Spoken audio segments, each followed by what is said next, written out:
warahmatullahi wabarakatuh. Waalaikumsalam warahmatullahi wabarakatuh. Perkenalkan, saya Vena Febrianti. Saya adalah calon guru penggerak angkatan 10 dari SD Negeri Kromong, Kabupaten Jombang. Kali ini saya tidak sendiri, saya ditemani oleh Bu Elvi Nove Nurlaila selaku guru pendidikan dinia di SD Negeri Kromong. Assalamualaikum Bu El. Waalaikumsalam Bunda. Gimana kabarnya hari ini Bu El? Alhamdulillah sangat baik. Ya, alhamdulillah. Sebelumnya saya ucapkan terima kasih kepada Bu El atas waktunya. Seperti obrolan santai kita kemarin, bahwa hari ini kita akan mengadakan percakapan pra-observasi sebelum nanti saya mengamati jalannya pelaksanaan pembelajaran yang Bu Elvi lakukan di dalam kelas atau pada saat nanti diadakan supervisi kelas. Nah, adapun tujuan dilakukan supervisi ini Bu Elvi adalah untuk mengetahui dan juga mengevaluasi jalannya proses pembelajaran yang Bu Elvi lakukan. Dan kenapa hari ini kita melakukan percakapan pra-observasi? Ini sebagai persiapan awal sebelum nanti Bu El melakukan kegiatan pembelajaran agar Bu El lebih siap dan lebih percaya diri sehingga bisa memberikan pembelajaran yang maksimal kepada murid-muridnya Bu El. Begitu ya Bu El? Iya Bu, siap. Nah, ada beberapa pertanyaan yang akan saya sampaikan kepada Bu Elvi. Yang pertama, ini Bu, berkaitan dengan tujuan pembelajaran. Kira-kira tujuan pembelajaran yang ingin Bu Elvi capai itu apa? Ya, begini Bunda ya.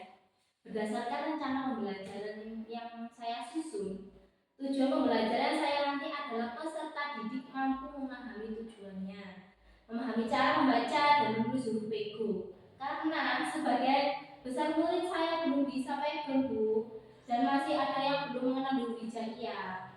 Jadi di sini tuh ada yang belum sampai Quran, masih ikrok gitu. Jadi ikrok kelas 1, kelas 2. Jadi menyampaikan huruf pegonya itu sulit. Oh, begitu. Ya. Baik Bu El. Jadi tujuan pembelajarannya Bu El tadi itu agar peserta didiknya Bu El itu nanti bisa membaca dan menulis huruf pegon dengan baik. Karena tadi kan ada murid-muridnya Bu El yang tidak mengaji, belum bisa menulis huruf saja seperti itu ya Bu El ya. Kemudian ini, nah bagaimana dengan area pengembangan yang ingin Bu Elvi capai atau yang ingin Bu Elvi lakukan observasi nanti? Baik, untuk area pengembangan yang ingin saya sampaikan Bunda ya adalah dari aspek pengetahuan dan keterampilan. Dalam hal aspek pengetahuan, siswa itu dapat membaca huruf pegon dan hal keterampilan. Siswa dapat membaca huruf pegon yang siswa dapat menulis huruf pego. Ya, Bu, masih ada yang belum bisa mengaji karena orang tuanya itu tidak begitu merespon anaknya. Kalau waktunya ngaji itu anaknya itu enggak disuruh ngaji gitu, tambah dibiarkan. Ada yang masih ngaji tapi belum sampai sejauh itu Bu. Jadi masih mengenal huruf hijaiyah atau apa itu sulit untuk anak-anak. Oh iya, jadi oke, baik. Jadi area yang ingin Bu El kembangkan tadi adalah dari segi atau aspek pengetahuan dan keterampilan, ya, terutama untuk pengetahuannya itu nanti anak bisa membaca huruf pegon, pengetahuannya tinggi. Kemudian keterampilannya nanti anak bisa menulis huruf pegon dengan baik. Kemudian juga Bu El tadi mengatakan bahwa di sini masih ada anak yang belum bisa mengaji karena orang tuanya tadi yang dikatakan Bu El tadi itu, mohon maaf, tidak begitu merespon gitu ya, anaknya mau ngaji apa tidak itu tidak diingatkan atau seperti itu. Gitu. Kemudian ini Bu El yang beberapa yang saya tanyakan lagi ke Bu El adalah, saya ingin mendengar rancangan pembelajaran yang akan Bu El lakukan di dalam kelas. Mungkin dari strategi pembelajaran, strateginya itu apa yang digunakan supaya muridnya Bu Elvi itu nanti bisa memahami pegon, terutama bagi anak-anak yang belum mengaji Bu El. Iya, ini Bu ya. Jadi strategi pembelajaran yang saya gunakan adalah pembelajaran berdiferensiasi. Nah, yang nanti saya integrasi dengan pembelajaran sosial atau emosional yang beberapa waktu lalu sudah jelaskan. Nah, kepada saya juga akan membagi siswa dalam beberapa kelompok sesuai kemampuannya, keterampilan dan kreativitasnya siswanya, Bu. Dan metode yang saya gunakan adalah diskusi sekelompok yang jelasnya nanti akan saya pandu, tanya jawab dan juga penugasan. Saya juga menyelipkan SBK ya, atau lagu menarik perhatian siswa agar siswa itu bisa menghafal. Hafalan kan kalau udah dapat lagu kan sulit gitu.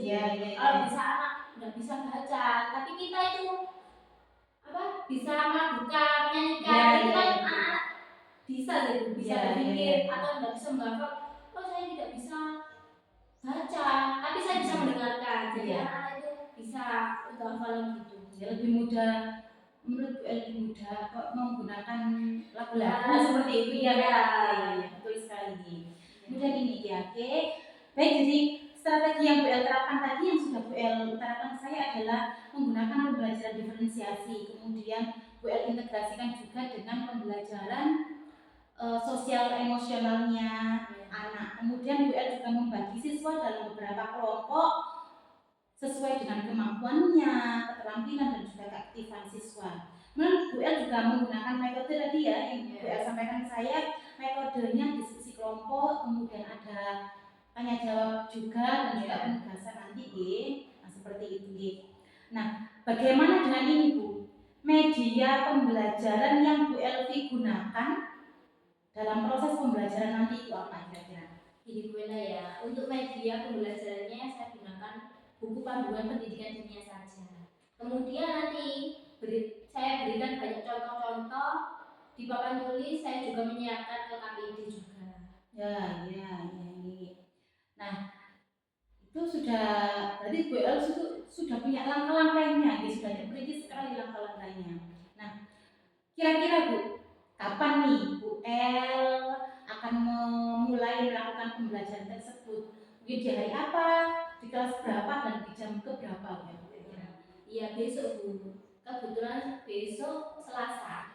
Saya ada di jam pertama dan kedua di kelas 3. Oh, ada di kelas 3 berarti. Oke, jadi ini besok di jam pertama dan kedua Bu Elvi ada di kelas 3 mengisi pelajaran dunia, dan kemudian saya datang di kelas 3 untuk melakukan supervisi kelas. Saya di situ akan mengamati dan juga mencatat hal-hal apa saja yang terjadi di dalam kelasnya Bu El selama pembelajaran berlangsung. Tadi juga ada yang beberapa saya catat ya Bu El ya, termasuk tujuan, kemudian yang dikembangkan tadi itu apa saja, seperti itu. Ya. Oke.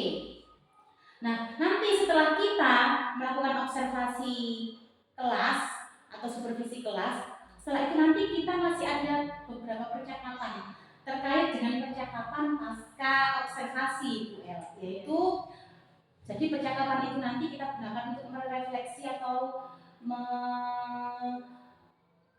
istilahnya kita memikirkan tindak lanjutnya itu seperti apa. Nah, pada saat percakapan pasca observasi itu nanti kita berdua akan didampingi oleh pengajar praktik saya, namanya itu Bu Erna Yuliati. Iya Bu, siap.